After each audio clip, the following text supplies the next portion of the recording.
welcome to the Deep Dive.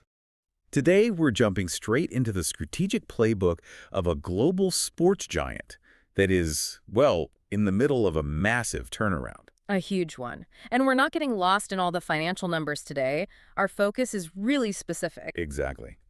We're looking at the architect's vision. We're going to break down the CEO's opening remarks from their latest earnings call to really understand the new strategy to get back on top. Right. The mission is to distill this win now strategy and, maybe more importantly, get our heads around this huge internal shift they're calling the sport offense. It's a big deal. I mean, if you've followed this brand, you know things were looking pretty tough about 11 months ago. A reset was definitely needed. And now the CEO is making the case that they've got some real early momentum. But that momentum, it seems, only came after zeroing in on 5 critical areas. We're talking culture, product, brand, marketing, and the marketplace. And he also kept mentioning what they call the ground game. Which is really about that local execution, right? The grassroots level. Exactly. And what's so interesting to me is how fast they saw results, where they put the most energy. You know, they got these early wins in running in the North American market. Which is so crucial for them. Oh, absolutely. And also in strengthening their relationships with wholesale partners. So that quick feedback, seeing consumers respond in those specific areas, that must have felt like a huge validation for them. For sure.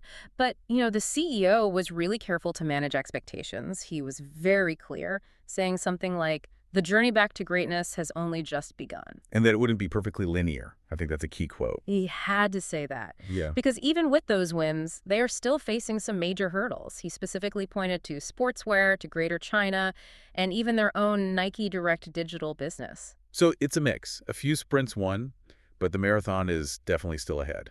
That's a good way to put it. Okay, so let's shift from the actions to the engine that's supposed to power all this sport offense. Yeah, and the logic here is really strategic. The feeling inside the company was that they'd just grown too distant from the athletes. From their core mission, really. Exactly. So the priority was simple, get closer to the athlete. And that idea, that's what sparked the creation of the sport offense, which they officially rolled out in early September. And this wasn't just moving a few desks around. We're talking about realigning roughly 8,000 employees. 8,000. It's a massive number. How do you even begin to manage a change of that scale without it just turning into total chaos? Well, he framed it as a necessary achievement, you know, something that positions them for the future. The core shift is organizing their 3 main brands, Nike, Jordan, and Converse, into these smaller, more focused teams that are built by sport. So instead of being organized by region, you now have a team that just lives and breathes, say, global football. That's it. It brings so much clarity. And the benefits, as the CEO laid it out, are really twofold. First, you get much sharper insights, which then fuels everything from product innovation to storytelling. And second, it lets you connect with those sport communities in a much more authentic way. Right. And then if you look at the marketplace, this whole structure allows for what he called a better coordinated attack. So Nike, Jordan, Converse, they all keep their own identity. They do, but together they can maximize the entire portfolio. They can hit every price point, every retail channel, and make sure they're not, you know, stepping on each other's toes. It's about using their scale without losing their speed. And we saw some real-world examples of this pretty quickly. The NYC House of Innovation, for instance. Yeah, that redesign was a perfect example. They created these immersive, sport-specific zones. You could walk into the world of Jordan or a dedicated Nike running space. And the result? Double-digit revenue increases. Wow. But it wasn't just the huge flagship stores, right? No, and that's the smart part. They scaled that idea down. Look at the Austin South Congress store. They redesigned it to focus only on running and training. A super specialized approach. And it worked. It also saw significant sales increases. The message is pretty clear. When you specialize and focus, you drive profit. What's so fascinating is how the running category became the proof point for this whole 8,000-person overhaul. It really is. The running team moved into the sport offense structure faster than anyone else, and you just can't argue with the results. The business grew over 20% in the quarter. 20%. That's not just a coincidence. That's the first real sign that this new model actually works. And you can see it in the product. The new team got way sharper on what runners actually want. They basically boil it down to 3 things. You either want big cushioning, you need stability, or you want an everyday shoe that gives you a lot of energy back. 3 simple insights. 3 simple, powerful insights. And so they moved fast to redesign their core shoes, the Vomero, the Structure, the Pegasus, to solve for one of those specific needs. And they poured all their best tech into them, Nike Air, Flyknit, ZoomX, ReactX. So now this running playbook is the model for everyone else. It is. The big opportunity now is to take those lessons and apply them to global football, basketball, training. Yeah.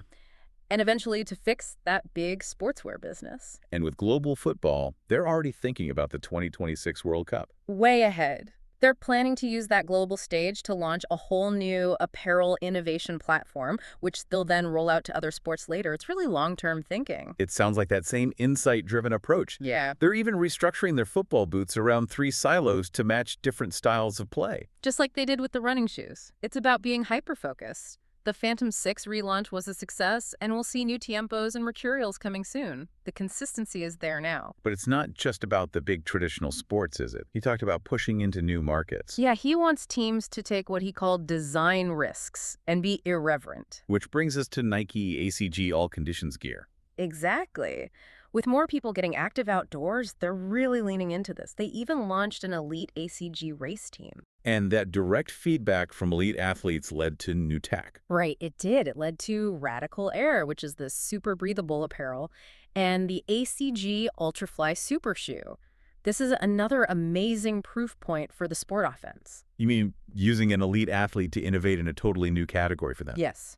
The racer, Caleb Olson, wore that shoe when he won the Western States 100 with the second fastest time ever. It just shows how putting the athlete at the center can lead to immediate product leadership in unexpected places. And then on the other side of the spectrum, you have the Skims partnership. Another design risk. It's about bringing performance gear to a whole new audience by pairing their innovation with Skims' focus on inclusive design. The launch had 58 different pieces. And the response. Really strong, right out of the gate. Okay, but we have to talk about the challenges. The CEO was pretty open about the decline in sportswear. He had to be. He basically said they need to build the same clear, insight-driven plan for sportswear that they now have for running. And that leads to this really tricky process of managing their biggest classic sneaker franchises. It's a delicate balance. He said Air Force One is stabilizing, which is good news, and Air Jordan 1 inventory is getting back to a healthy place. But then there's the Dunk. And here's the tough choice. For the long-term health of the brand, they are, and this is his phrase, aggressively managing down the Dunk everywhere. So sacrificing short-term sales. Big time. The Dunk has been a huge seller, but they're pulling back to restore its desirability, its cultural heat. It's a bold move. And it sounds like the Chuck Taylor is getting a similar treatment. Yep, he said it's in the early stages of a global market reset. It's all about taking that short-term hit for the long-term brand equity. And the market challenges aren't going away. Greater China was down 10%. A big drop. They said the path forward is clear lead with sports like basketball and football, and refresh their 5,000 stores over there, but it's going to take a lot of time and a lot of investment. There was also a really interesting point about their global digital business. They decided to rely less on those classic shoes and pull back on promotions. Right, to protect the brand's premium image. But there was an unexpected side effect. Their organic traffic slowed down. It did, which suggests that a chunk of their online customers are maybe more price sensitive than they thought, or really just come for those classic styles. So now the team has to figure out the right product mix to bring them back without just resorting to discounts. So wrapping this up, what does this all mean for you, the listener? This company is in the middle of a massive, high-risk, high-reward turnaround. And it's all centered on this sport offense idea. The fact that running grew by 20% is really the first major sign that the strategy could pay off. The CEO seems confident even with all the uncertainty out there because for the first time, Nike, Jordan, and Converse are all pulling in the same direction. That unified focus on the athlete is their strategic advantage. We saw it with the ACG Ultrafly shoe. They used that model to create elite gear for an emerging outdoor consumer, completely changing what performance gear can mean. Which leaves us with a final thought to chew on. If this new sport offense structure allowed them to become a leader in something as niche as ultra running, where else could this focused, nimble approach let them create high-stakes innovation that completely reshapes a market?